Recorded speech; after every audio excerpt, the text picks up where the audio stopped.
प्रेमानंद जी की दोनों किडनीज खराब हैं, तो वो भी उनके पूर्व जन्मों का फल है जो वो अब इस जन्म में भुगत रहे हैं। तो उसका वो डायलिसिस क्यों करवा रहे हैं, दवाइयां क्यों ले रहे हैं? क्योंकि वो तो भगवान की इच्छा के विरुद्ध है ना। भगवान चाहते थे कि आपको इस जन्म में इसका फल मिले, तो आप दवाई लेकर डायलिसिस कर भगवान की इच्छा के विरुद्ध काम क्यों कर रहे हैं? इसका जवाब जरूर दीजिएगा प्रेमानंद जी के सपोर्टर्स अगर देख रहे हैं तो। होना ये चाहिए था कि साहित्य और संस्कृति को आगे बढ़ाया जाए, क्योंकि शास्त्र और संस्कृति इकलौती उम्मीद है समाज में बढ़ रही असांप्रदायिकता, क्रोध, माया और वासना को खत्म करने की। जबकि हो ये रहा है कि हम अपनी ही संस्कृति को भूलते जा रहे हैं, उस पर सवाल उठा रहे हैं और इस तरह के बेहुदा तर्क खड़े कर रहे हैं। वर्ल्ड फेमस इंसिडेंट है इंडिया का ही, गांधी जी के टाइम का। एक बड़ी फेमस पुस्तक लिखी गई है, I have lived before, the true story of reincarnation of Shanti Devi. तो अब आपकी साइंस जवाब दे दे कि ये क्या था। कैसे 4 साल की बच्ची ने अपने पूर्व जन्म की पूरी कहानी बताई। 4 साल मतलब जिस उम्र में बच्चे अपने माँ बाप को तक नहीं पहचान पाते हैं, उस उम्र में इन्होंने अपने पूर्व जन्म की पूरी कहानी बताई।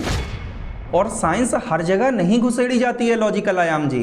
इस बढ़ते हुए पापाचरण को क्या आपका साइंस मिटा सकता है? बताइए मुझे। धर्म, शास्त्र और आत्मज्ञान ये अलग श्रेणी है और साइंस अलग। दोनों का उद्देश्य अलग है, दोनों की कार्यप्रणाली अलग है, दोनों के तरीके अलग हैं। और आप जिस तरह से साइंस को शास्त्र में घुसेड़ने का प्रयास कर रहे हैं, वो एक दिन निष्फल हो जाएगा। एक कहानी, वीडियो के बाद पियो एक ग्लास पानी।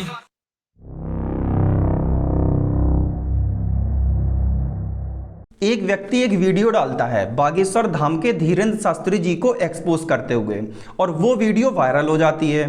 फिर दूसरा यूट्यूबर आता है और उसी पैटर्न को फॉलो करते हुए अनिरुद्धाचार्य जी को भी ट्रोल करता है, तो उस पर भी व्यूज आ जाते हैं।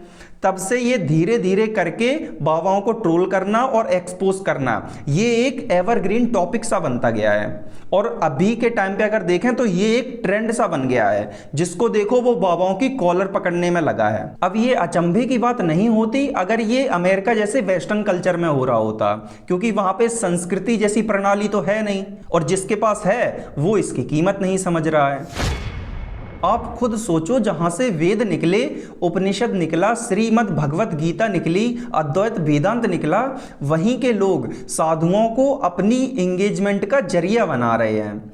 आपत्ति मुझे इनकी एंगेजमेंट लेने से नहीं है ना, आपत्ति इस बात से है कि कुछ कुछ बातें जोड़ के साधुओं की वो छवि दिखाई जा रही है समाज में, जिससे लोग नास्तिकता की तरफ बढ़ने लग रहे हैं। और इसके परिणाम किसी से छुपे नहीं हैं कि आज विश्व भर में क्या हालत है, विश्व छोड़ो भारत में ही क्या हालत है, क्या परिणाम है, पापाचरण किस तरह किस लेवल पे बढ़ रहा है। एक बात मेरी कान में गांठ बांध के रख लेना कि इस बढ़ते पापाचरण को रोकने का सिर्फ एकमात्र उपाय है, और वो है आत्मबोध। और आत्मबोध होने के 2 सबसे बड़े रास्ते हैं, पहला तो आत्म ध्यान और दूसरा साहित्यिक ज्ञान।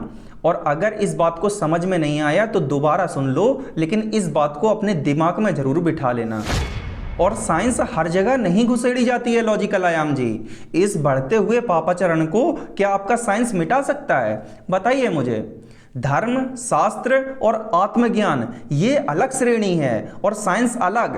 दोनों का उद्देश्य अलग है, दोनों की कार्यप्रणाली अलग है, दोनों के तरीके अलग हैं। और आप जिस तरह से साइंस को शास्त्र में घुसेड़ने का प्रयास कर रहे हैं, वो एक दिन निष्फल हो जाएगा। याद रखना आप इस बात को, और कर देना ये कमेंट्स में लॉजिकल आयाम को टैग। तो ये पीओवी मैं इन्हीं की एक वीडियो के ऊपर दे रहा हूं, लेकिन मेरी कही हुई हर एक बात लगभग हर उस एक व्यक्ति पर लागू होगी जो आचार्यों और संतों को ट्रोल करके अपना घर चला रहे हैं। और भाई के बेतुके तर्कों का ठीक ठीक जवाब देना भी जरूरी था, क्योंकि ये बीमारी बहुत तेजी से बढ़ रही है। तो लॉजिकल आयाम जी, अगर आप इस वीडियो को देख रहे हैं तो पूरा देख करके जाना, तभी समझ में आएगा। और ये कॉपीराइट स्ट्राइक वाला गेम मत खेलना प्लीज। चलो देखते हैं। कि इंटरनेट पर आपको प्रेमानंद जी को सपोर्ट करते हुए तो लाखों वीडियोस मिल जाएंगे, बट उनकी बातों को क्रिटिसाइज करने वाले एक भी वीडियो आपको इंटरनेट पर नहीं मिलेगा, क्योंकि उनकी टीम वो वीडियोस उड़वा देती है। तो आपने सोचा कि क्यों ना इसका भरपूर फायदा उठाया जाए। आप ये नहीं समझ पाए कि सोशल मीडिया पर उनको क्रिटिसाइज करने वाली एक भी वीडियो क्यों नहीं है। और ये जो आपने तर्क दिया कि वो उनकी टीम वीडियो उड़वा देती है, तो जनाब मैं आपको बहुत स्पष्ट शब्दों में बता दूं कि सोशल मीडिया के ऊपर उनके नाम से 50% से अधिक लोग व्यूज़ छाप रहे हैं। अगर वो कॉपीराइट स्ट्राइक वगैरह देने पे आए ना, तो आधे से ज़्यादा चैनल उड़ जाएंगे। तो ये आपका दिया गया तर्क पूरी तरह से बेबुनियादी है। आशाराम बापू जी से नाम दीक्षा ली थी, मेरा भजन अच्छा चल रहा था, पर उनके जेल जाने के बाद मेरी श्रद्धा पर आघात हो गया। हाँ, ये बाहरी बात है। बाहरी बात इसलिए हम कहते हैं कि भगवान का लीला विलास चलता रहता है ना। इस बात पे जाओ कि वो जेल में है। जेल में तो क्या, जेल में तो ठाकुर भी पैदा हुआ था, मथुरा में जेल में तो पैदा हुआ था। कोई बात, ये सब चलता रहता भगवान की माया। आप अपने मार्ग को पुष्ट करें, अश्रद्धा करने की कहीं भी कोई गुंजाइश नहीं है। बिल्कुल भगवान अपने आप से अपने आप में खेलते हैं। हमें ये भावना करनी कि आसाराम मेरे राम है। तो सही सुना आपने, वो बोल रहे हैं आसाराम मेरे राम है। मतलब प्रेमानंद जी के हिसाब से जो आसाराम है वो जब जेल गए तो वो माया का खेल खेल रहे हैं, और भले ही वो बाहर खेलें चाहे भीतर खेलें, वो बस वो खेल जारी रखना चाहते हैं। और ये प्रॉब्लम सबसे बड़ी प्रॉब्लम है प्रेमानंद जी के साथ कि आसाराम कोई संत नहीं है, वो एक कन्विक्टेड अपराधी है। उसे एक नाबालिग लड़की के यौन शोषण के आरोप में दोषी करार दिया गया था। लाइफ सेंटेंस की सजा सुनाई गई थी, और एक नहीं एक से ज्यादा मामलों में, 2 मामलों में लाइफ सेंटेंस की सजा सुनाई गई थी। तो वो कोई राम नहीं है, वो कोई संत नहीं है, वो एक कन्विक्टेड क्रिमिनल है जिसको यहाँ पर प्रेमानंद जी सपोर्ट कर रहे हैं खुलेआम। अच्छा, ये जो क्लिप दिखा के आपने अपने विचार प्रकट किए हैं, उन्हें मैं थोड़ा संशोधित कर देता हूं। देखो, इस बात में कोई दोहराए नहीं है कि आसाराम बापू एक सिद्ध साधु नहीं हो सकते, क्योंकि जैसे इंसिडेंट उनके सामने आए हैं वो किसी से छुपे नहीं हैं। परंतु हमें इस बात को भी समझना पड़ेगा कि प्रेमानंद महाराज ने आज तक किसी जीव मात्र पर कभी कोई नकारात्मक प्रतिक्रिया नहीं की है। उनकी चेतना, उनका व्यक्तित्व और उनका स्वभाव कुछ इसी तरीके का है कि वो नेगेटिविटी को ना देखते हुए पॉजिटिविटी को देखते हैं, और ये एक बहुत अच्छी बात है। और इसको मैं एक बहुत छोटे से एग्जाम्पल से समझाना चाहूंगा। देखो, स्वामी विवेकानंद जी मांस, मच्छी इत्यादि का सेवन करते थे, परंतु उनकी जो चेतना थी, जो सोच थी और समाज सुधार में जो उनके कर्तव्य थे, उनसे हम मुंह नहीं मोड़ सकते हैं। समाज सुधार में उनका जो योगदान था वो अमूल्य था। तो अब हमारे सामने 2 विकल्प आते हैं, हमें विवेकानंद जी से सीख लेनी चाहिए या फिर उनके निजी जीवन में घुसकर मांस, मच्छी इत्यादि गंदे आचरणों को देखकर उनकी सीख की अवहेलना कर देनी चाहिए। इस पर आप विचार करें थोड़ा। तो मुझे लगता है कि ऊंचे से ऊंचा कोई भी व्यक्तित्व आप उठा के देख लो, उसमें आपको कोई ना कोई गलतियां मिल जाएंगी, ऊंचे से ऊंचा। तो मैं ये जानना चाहता हूं कि आपकी नज़र कैसी है जो हमेशा नेगेटिविटी को ही देखती है। कायदे की बात तो ये है कि हमें उनसे सीख लेनी चाहिए। कुछ बाबा, गुरु, संत पाखंडी हो सकते हैं और हैं, मैं मानता हूं ये बात, बट हर संत को उसी एक तराजू में तोल देना ये कितना सही है, ये आप मुझे बता देना कमेंट बॉक्स में। तो यहां मैं इनके लॉजिक या कह लो इनके तर्क को पास करता हूं, परंतु सिर्फ 50%। क्या होता है, आप तो माँ है इसलिए शायद हमारी बात नहीं समझ पाएंगे। मतलब अब इस बच्चे का क्या अपराध, नई अवस्था है, अभी तो नया कोमल बच्चा है, लेकिन अंदर जो जीव है वो बहुत पुराना है। उससे कौन कौन से कर्म हुए हैं, उसका परिणाम इस नवीन शरीर को भोगना पड़ रहा है। ये कहते हैं भजन करो, नहीं, इस जन्म का कर्म कई जन्मों तक तुम्हें दंड रूप में। तो प्रेमानंद जी ने उसका जबरदस्त आंसर दिया, उसको पूर्व जन्मों से जोड़ दिया कि बच्चे ने इस जन्म में तो कुछ नहीं किया, बट आत्मा जो है वो बहुत पुरानी है, इसके पुराने जन्मों का फल है जो ये भुगत रहा है अभी इस जन्म में। कैंसर के लिए जो बच्चा, छोटे बच्चों को कैंसर हुआ, उसके लिए उसका ही दोष है, उसकी आत्मा का, उसके परिवार का दोष है। विज्ञान की नजर में कैंसर होने के पीछे बहुत सारे रीजन है, जेनेटिक है, एनवायरमेंटल है, या कुछ हिडन रीजंस भी हो सकते हैं। इसका पाप पुण्य से कोई लेना देना नहीं है, लेकिन प्रेमानंद जी जैसे लोग इसको हमेशा कर्म फल की चाशनी में लपेटकर प्रेजेंट करते हैं। थोड़ा समझो इसे, क्योंकि ये एक संवेदनशील और महत्वपूर्ण विषय है, क्योंकि पुनर्जन्म को लेके काफ़ी तर्क खड़े होते हैं। तो सबसे पहले तो इनकी बात का ही जवाब दे दूं तो आप खुद बोल रहे हो कि वो कैंसर से पीड़ित हैं और बाबा जी के पास आए हैं। अब आप जरा खुद सोचो कि वो बाबा जी के पास क्यों आए होंगे? कैंसर का उपचार लेने के लिए? नहीं। वो डॉक्टर हैं, वैद्य हैं? नहीं। तो ये बात तो तय थी कि वो प्रेमानंद महाराज के पास अपने कैंसर का उपचार लेने के लिए तो नहीं आए थे, बल्कि उनके मन के अंदर जो मन की व्यथा है, जो परेशानियों से वो जूझ रहे हैं, उसका उपचार लेने जरूर आए होंगे। बात समझ में आ रही है? वो कोई ईश्वर थोड़ी है कि जो आपके कैंसर का उपचार कर देंगे, आपकी पीड़ा दूर कर देंगे। वो एक संत हैं। हाँ, आपके मन की पीड़ा जरूर वो दूर कर सकते, और वही उन्होंने किया।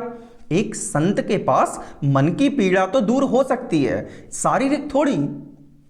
अच्छी बात यह है कि प्रेमानंद महाराज ने ये जड़ूंगा बड़ूंगा करके वो पीड़ित को भ्रमित नहीं किया, वरना ऐसे पीड़ित लोगों को तो ऐसे ही फंसाया जाता है कि आप ये यज्ञ करवाओ, इतनी दक्षिणा दो और ये आपका सब मंगलमय हो जाएगा, आशीर्वाद। सॉरी। दूसरी बात, उन्होंने जो पुनर्जन्म की बात की वो हिंदुइज्म में एक प्रमाणित प्रक्रिया है, आत्मा को अमर बताया गया है और इसका उल्लेख शास्त्रों में भी मिलता है। और अगर मैं प्रमाण की बात करूं तो वर्ल्ड फेमस इंसिडेंट है इंडिया का ही, गांधी जी के टाइम का। एक बड़ी फेमस पुस्तक लिखी गई है, I have lived before, the true story of reincarnation of Shanti Devi. तो अब आपकी साइंस जवाब दे दे कि ये क्या था, कैसे 4 साल की बच्ची ने अपने पूर्व जन्म की पूरी कहानी बताई। 4 साल मतलब जिस उम्र में बच्चे अपने माँ बाप को तक नहीं पहचान पाते हैं, उस उम्र में इन्होंने अपने पूर्व जन्म की पूरी कहानी बताई कि इनके पति कौन थे पूर्व जन्म में और वो कहाँ रहते थे, इवन उनका नाम क्या था, इतनी स्पष्टता। तो बाकी ये वर्ल्ड फेमस इंसिडेंट है, आप इसको विकिपीडिया पे भी पढ़ सकते हैं और आप इनकी पुस्तक मंगा के भी पढ़ सकते हैं। तो हम इस बात को झुठला नहीं सकते हैं, पुनर्जन्म जैसी प्रक्रिया एग्जिस्ट करती है और शास्त्र भी हमें यही बताता है। और हर वो चीज जो साइंटिफिकली प्रूव नहीं हो पाई, इसका मतलब ये बिल्कुल नहीं है कि वो एग्जिस्ट करती नहीं है। ग्रेविटेशनल फोर्स की खोज बहुत बाद में हुई, तो इसका मतलब ये बिल्कुल नहीं है कि उससे पहले वो चीज एग्जिस्ट नहीं करती थी, सिर्फ उसको पता बाद में लगाया गया है। और नामजप का अगर लॉजिक समझाऊं तो वो सबको नामजप करने के लिए बोलते हैं, इसलिए नहीं कि उससे पीड़ा दूर हो जाएगी, बल्कि इसलिए कि नामजप से आपको वो हिम्मत और सहानुभूति मिलती रहे। बाकी आप इलाज तो अपना करवाएं ही। तो मेरा दृष्टिकोण तो यही कहता है कि वो हमें सिर्फ यही समझाना चाह रहे हैं कि हमें कर्म तो अपना करना ही है। नाम जप से सिर्फ आपको वो प्रेरणा या कह लो वो शक्ति मिल जाती है जो आपको अपने कर्म के लिए प्रेरित करे। पूर्व प्रारब्ध, पूर्व का किया हुआ कर्म आज तुम्हारी सफलता को लूट रहा है, तो वो लूट नहीं रहा, वो अपना हिसाब ले रहा है। मतलब अजीब जस्टिफिकेशन है कि हर चीज जो भी हमारे साथ बुरी हो रही है वो हमारे पुराने जन्मों का फल है। छोटे बच्चों को कैंसर हो रहा है, पुराने जन्मों का फल है। किसी के साथ स्कैम हो रहा है, पुराने जन्मों का फल है। महिला के साथ बलात्कार हो रहा है, किसी बच्ची के साथ बलात्कार हो रहा है, पुराने जन्मों का फल है। ये कैसा क्रूर भगवान है जो इस तरह का फल छोटे बच्चों को या महिलाओं को दे रहा है इस तरीके से इस जन्म में तड़पा कर? कोई सेंस है इस बात में?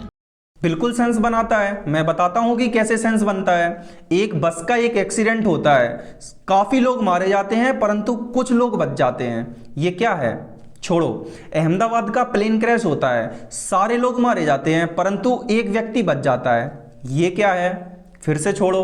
एक व्यक्ति हमेशा लोगों को गालियां देता था, चुगली करता था, आज ये स्थिति है कि वो बोलने के लिए तरस रहा है, मुंह से बोल नहीं पाता है। ये क्या है?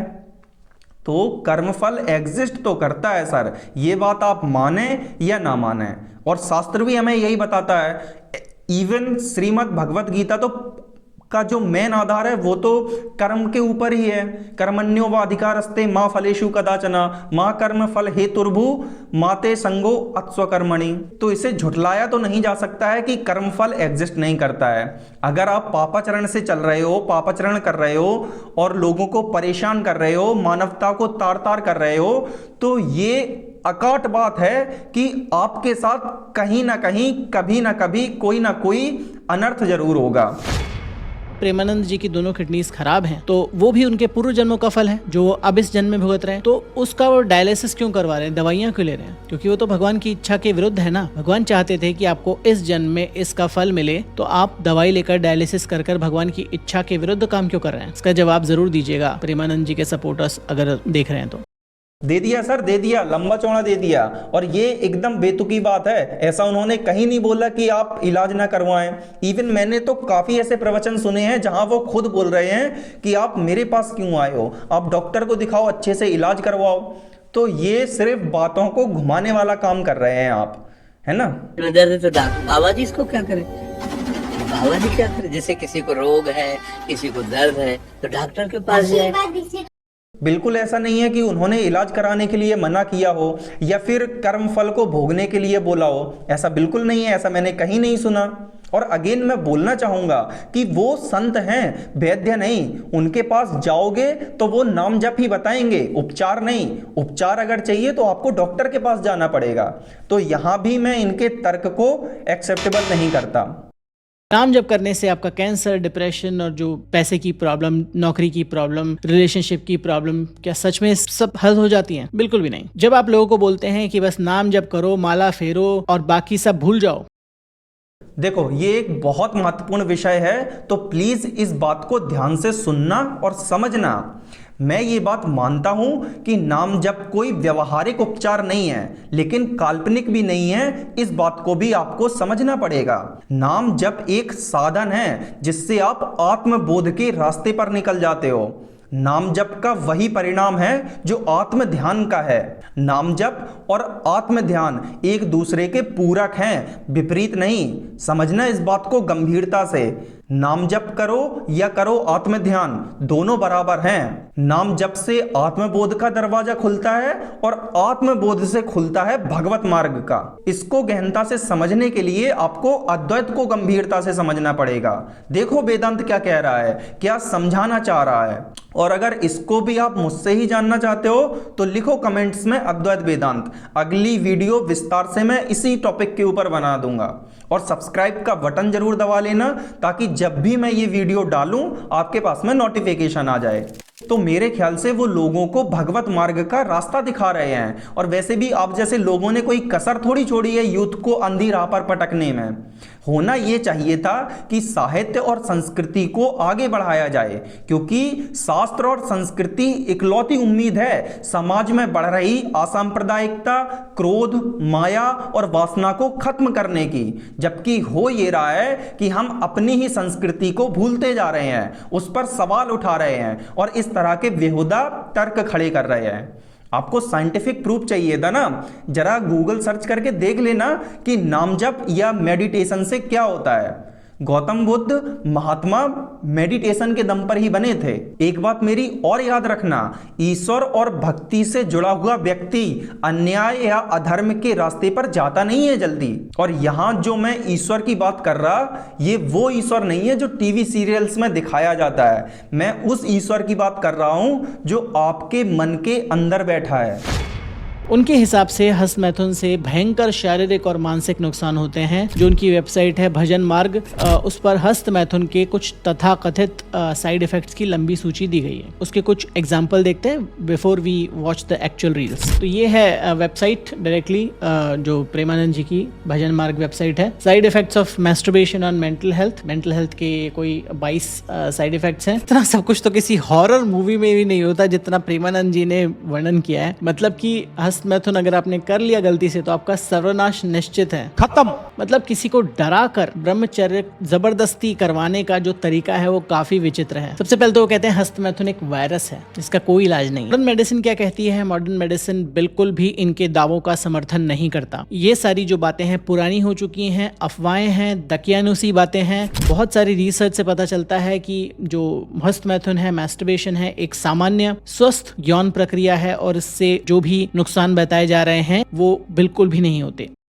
वाह, मतलब मास्टरबेशन को भी भाई ने ग्लोरीफाई कर दिया। चलो इसको भी अच्छे से समझ ही लेते हैं। अगर आप मुझसे पूछोगे कि क्या मास्टरबेशन करना सही है, मैं कहूंगा बिल्कुल नहीं। अगर आप मुझसे पूछोगे कि क्या मास्टरबेशन एक नेचुरल प्रोसेस है और क्या करना ठीक है, तो मैं कहूँगा हाँ, परंतु एक निर्धारित समय अवधि पर। कैसे, समझो इस बात को। प्रेमानंद महाराज एक ब्रह्मचारी संत हैं, तो वो हमेशा ब्रह्मचर्य की ही बात करेंगे। दूसरा, उनकी साइट पर जो इन्होंने साइड इफेक्ट्स बताए हैं उसमें से एक भी गलत नहीं है, साइंटिफिकली भी।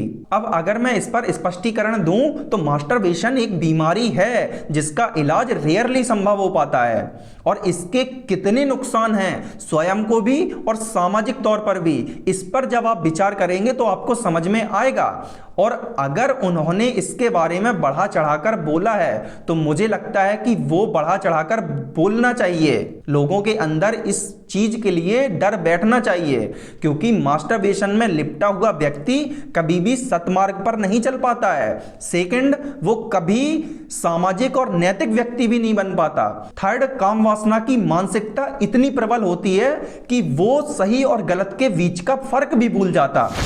तो मास्टरबेशन वायरस तो है जो हमारे कल्चर को अंदर से खोखला करता जा रहा है, इसे तो आप ग्लोरीफाई ना ही करें तो बेहतर है। So with due respect, science के साइंटिस्ट उन मानसिक रोगियों को और प्रभावित ना करें ऐसी बातें बोलकर। तो इसी के साथ मैं अपने स्पष्टीकरण को समाप्त करता हूं। उम्मीद है आपको प्रत्येक बिंदु पर ठीक स्पष्टीकरण मिला होगा। अगर कोई गलती हो गई हो तो क्षमा प्रार्थी हूं, और अगर स्पष्टीकरण में कुछ गलत बोल दिया हो तो कमेंट बॉक्स में आप अपने सम्मानीय तरीके से विचार जरूर प्रस्तुत करना। चैनल को सब्सक्राइब कर लेना ताकि अगली वीडियो आप तक आसानी से पहुंच सके। जय श्री कृष्णा, राधे राधे, जय हिंद।